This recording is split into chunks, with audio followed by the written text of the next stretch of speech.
And to overcome this, car manufacturers are developing a plethora of external human-machine interfaces. However, the real question is, do we really need to replace this kind of communication? And we don't have a consensus on which would be the best prototype.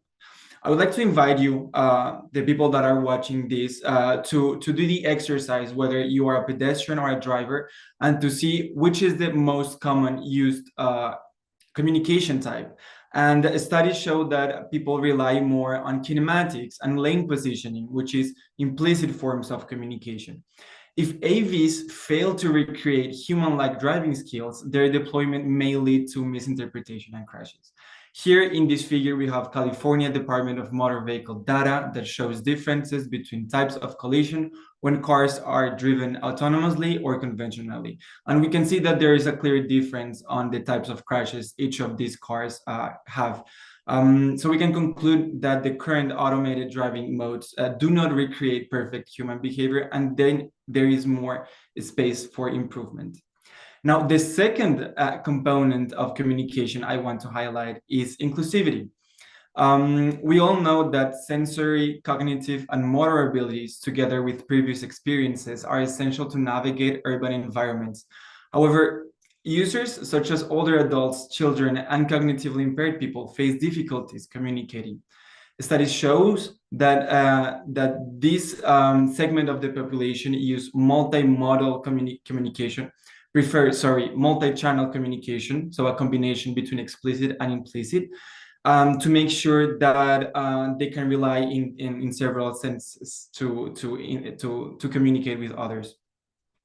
It is imperative that AV design acknowledges all public space users so that they can communicate with them and understand different moving patterns, for example, when people crosses the street.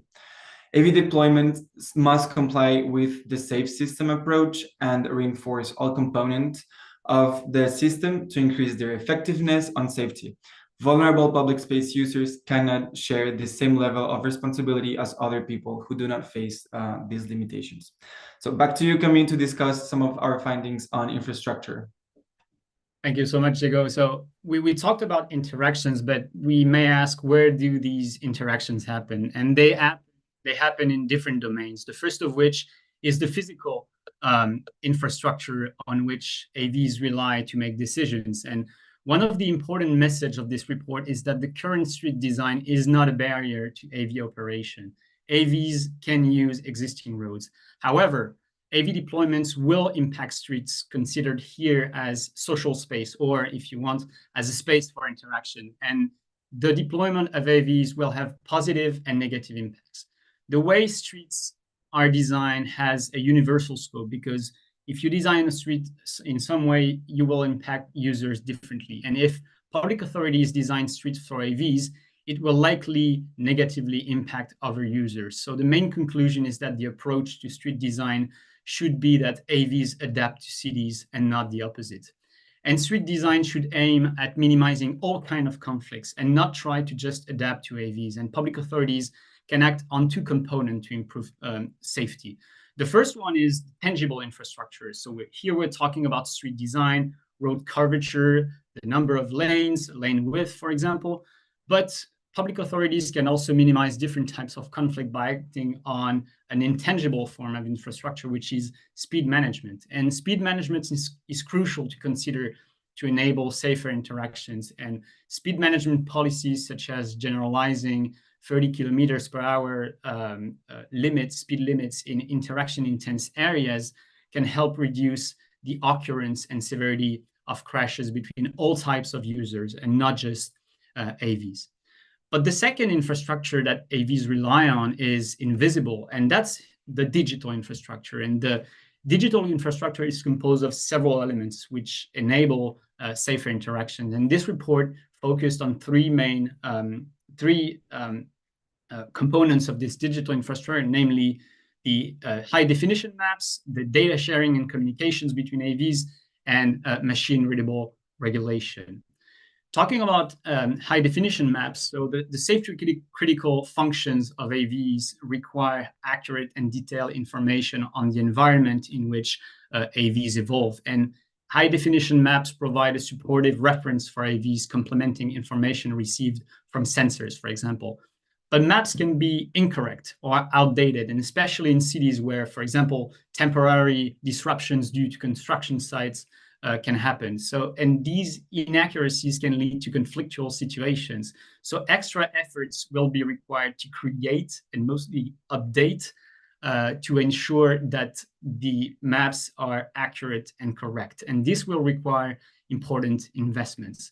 And the last point is that maps contain invisible information. And several experts we interviewed as part of this project indicated that compared to AVs, humans are able to infer additional information that are not contained on maps.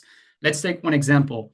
If you see that there is a school on a map, you will likely infer that it's going to mean that there will be a presence of children in the school's vicinity in the morning and in the afternoon. And similarly, if you're driving your vehicle and you know that you're in a neighborhood with where you have some bars, you are expecting to see drunk people and impaired people walking in the streets. So this also invisible information, on the information that is not contained in the map, is crucial to AV operation.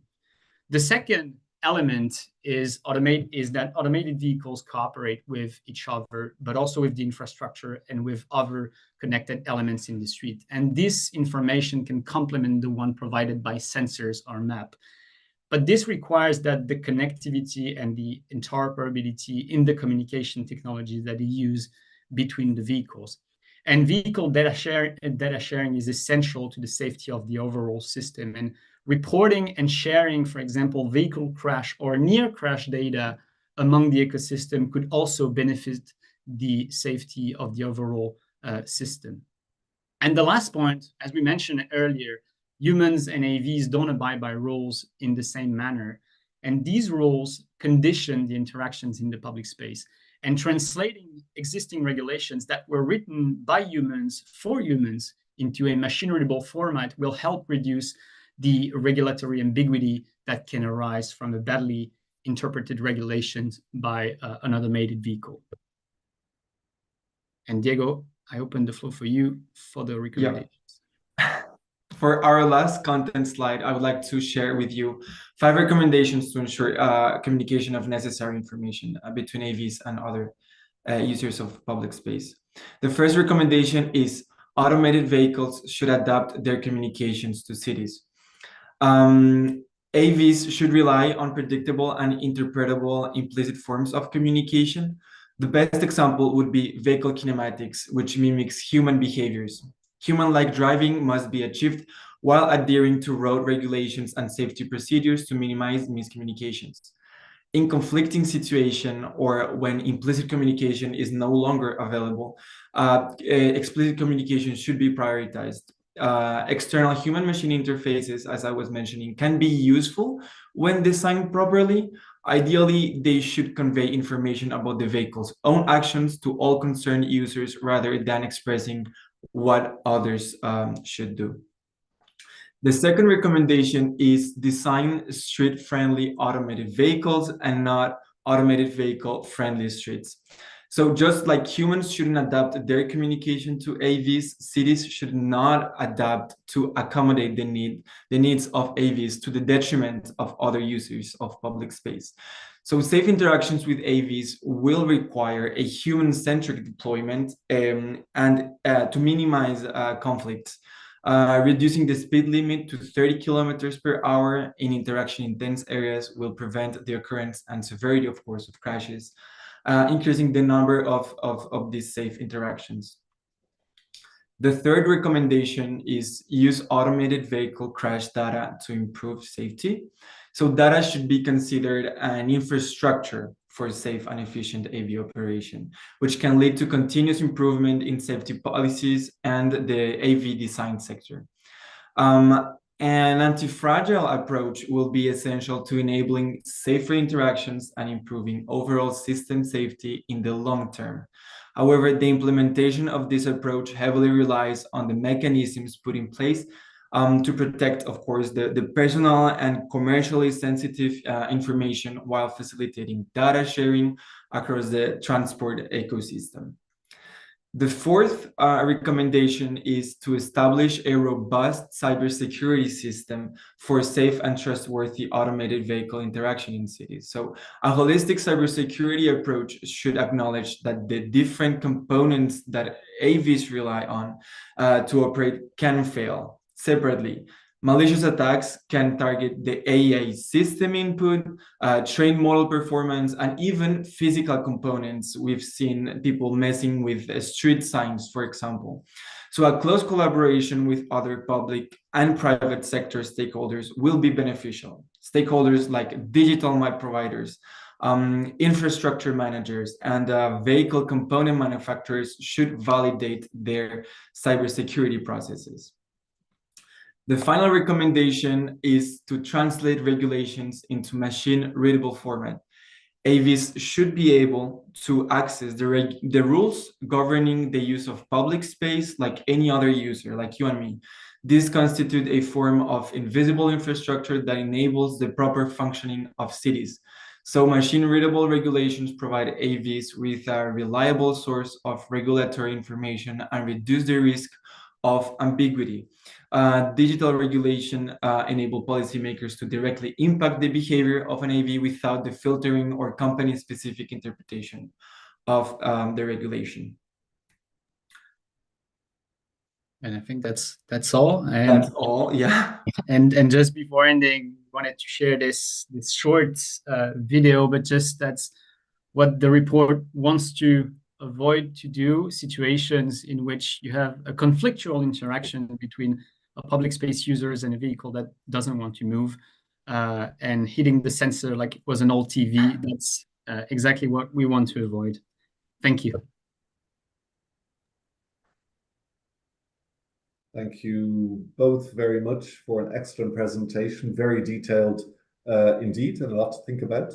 The idea of this session, of course, is that we open the floor now to your questions, our participants, using the Q&A, the question and answer function. So don't hesitate to send us more of your questions already. So to kick us off, a question in from Jasha Tijik, who asks whether the V2X, which is vehicle to everything communication, as far as I'm aware, where a vehicle feeds all information from sensors to other vehicles, the road infrastructure, etc.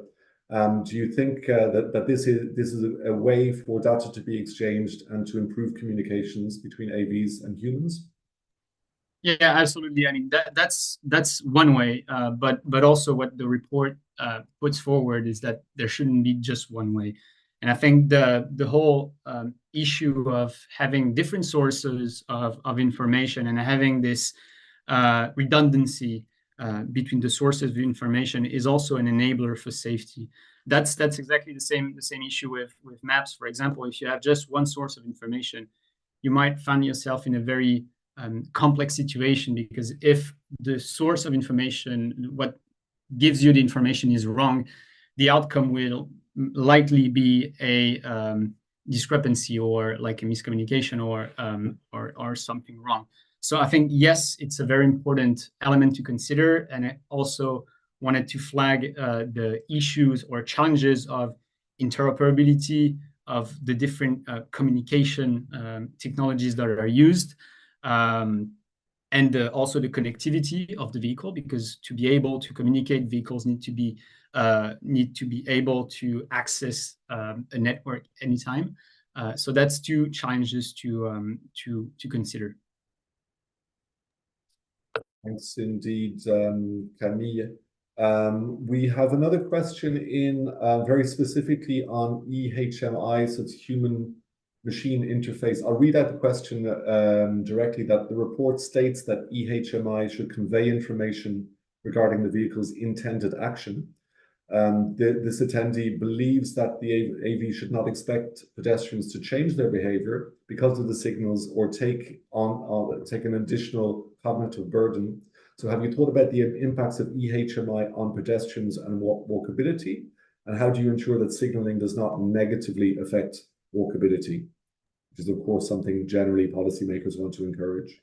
I can have a take on this, and Diego, please feel free to jump in. So that's a very important topic, and thank you for the question, because it was raised by several experts we interviewed on how you design an EHMI. So that's one question, and how AVs can use EHMI. And one of the things we got out of these interviews is that first, as Diego said, it's not certain. There is not 100%, I would say, consensus on the fact that AVs should always rely on EHMIs, because again, as Diego said, pedestrians, cyclists, they mostly rely on implicit forms of communications. And the risk is that, and here we're talking about urban areas, urban settings, we're talking about areas that are saturated by information. And if you add to this another layer of information that can also and often be misunderstood, for example, because having a giant screen on a vehicle doesn't ensure that somebody is going to understand it. That's one problem, is that maybe we can create more problems than we will actually solve with the HMI. The second problem, as Diego mentioned, is all the inclusivity issue, the fact that you can add a screen with, for example, a text, but then all the people who cannot read your language or cannot understand your language, children, tourists, for example, they won't be able to understand what the vehicle is doing. You can use colors, but then impaired people or people that are blind won't be able to understand it. You can use sound, but people who are deaf cannot use it. So there is a huge issue also here about the inclusiveness of EHMI. And the last element is more on the process and the approach. And one of the experts we're interviewing was saying that we should absolutely avoid having EHMI saying to people what they should do. Mm-hmm. EHMI should always say what the vehicle will be doing. I yield, I will stop, but never I can cross. Because first, it's not up to a vehicle to say what another person should do, but then also, one of the challenges is that when we're talking about cities, it's usually not one-to-one interaction. And for example, if the vehicle sees somebody on the road and say, you can cross, people won't know if the person who is targeted is the person that is 10 meters from the vehicle or the person that is 20 meters from the vehicle. So all these challenges make EHMI a very complex element to use. And as Diego mentioned, explicit forms of communications could be used and have a real benefit in conflicting situations where nothing is useful. So for example, when a vehicle is blocked, here explicit forms of communications can be useful. I think Camille covered most of the answers, so I think we can continue with the next one, if that's okay with you. Thanks very much, Diego. There was just an additional comment on that question about the I-yield example and its effects on inclusivity because of questions like linguistics, etc. So we covered that very well. Our next, don't hesitate to give us your questions using the Q&A function in your Zoom window.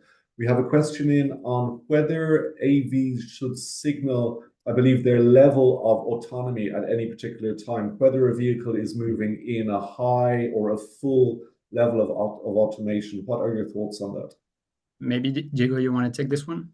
Sure. So that's an important part of the report. One of the recommendations inside the text is that AVs should signal that they are driving in autonomous mode, because other users, whether it's a pedestrian or a driver, they should be aware that this vehicle will behave not human-like for the moment. We compare it even to people that are learning how to drive and how they have a sign of an apprentice, and we believe that AVs should have some sort of signaling of this autonomous driving. Thanks indeed, Diego. There is a question on cultural differences. There are very different regimes around the world and different implicit and explicit ways of communication. Can you expand a little bit on the impacts of these differences in interactions? For example, between the UK and Malaysia, there are very different levels of motorcycles also moving alongside pedestrians and automated vehicles. There may be other examples. Are there jurisdictions that are doing this already better than others? Yeah, absolutely. thanks for this question. So as I mentioned, the interactions between people are governed by different sets of rules. Some are like legal rules, and as we said, this could be covered by translating regulations into machine-readable format.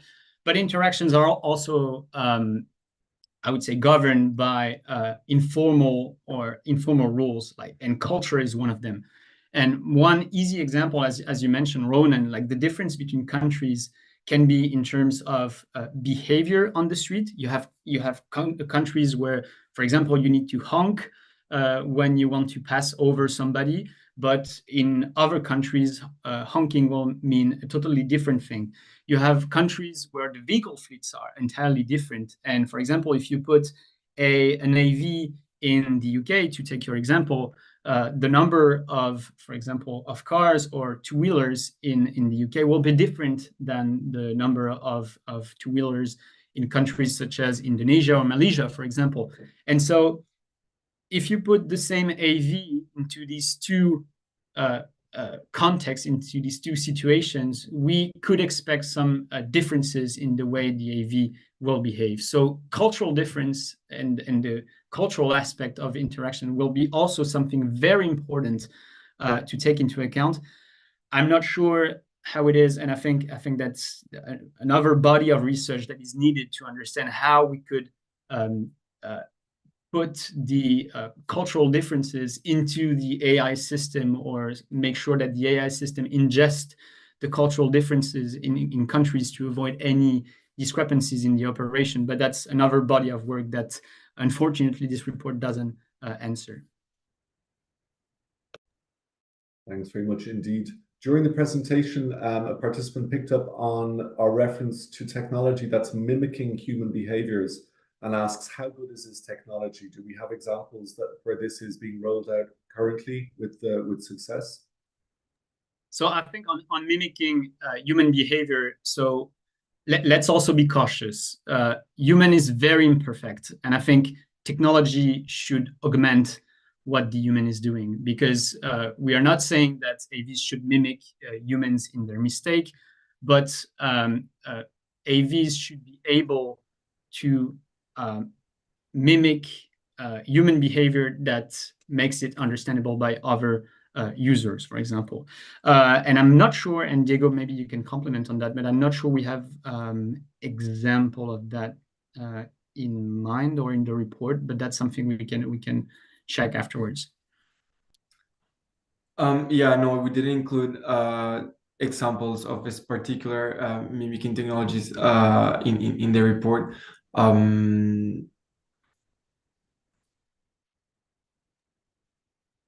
Okay, thanks indeed. I'm just going to launch a quick poll to so ask the alter poll just to let us know how you're doing. 2 quick questions. I'd appreciate it if you could let us know to help us improve.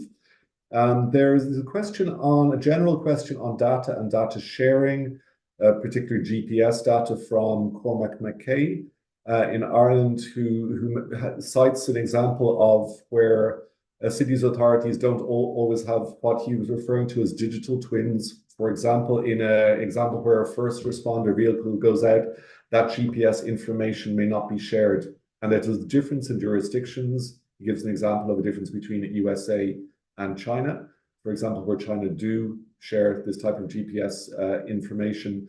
This is an area about data privacy, data sharing. Does the report delve into this part of how safety can be improved through better data sharing between vehicles?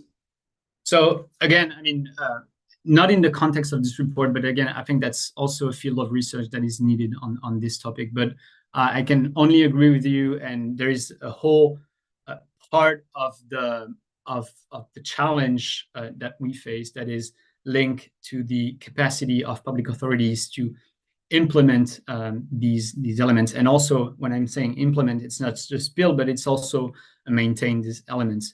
And I'm certain that the examples you cite, whether it's Ireland, it's the US, or in China, are also really different on the way they manage things. But unfortunately, that's not something we have covered. But I'm happy to discuss this later on. Thanks very much indeed. So we've reached the end of our time perfectly, and we've answered all of your questions that you sent in. Thank you very much indeed. As I mentioned at the beginning, this is obviously a very new area, and it's part of the research work that we do around the ITF's Mobility Innovation Hub. There is an upcoming event. I'll just pop the information in the chat. As I mentioned, in Korea in next December. That we encourage you to join that event if possible. We'll also be giving you outputs from that event. And please do stay tuned with the ITF for more in this area and more content for our Innovation Hub reports. So thank you very much, Diego and Camille, for an excellent report, great presentation. I'll get back to any of our participants with via email, so you can always continue the conversation later on. If you have specific questions, don't hesitate to get back in touch with us. Well, thank you very much indeed.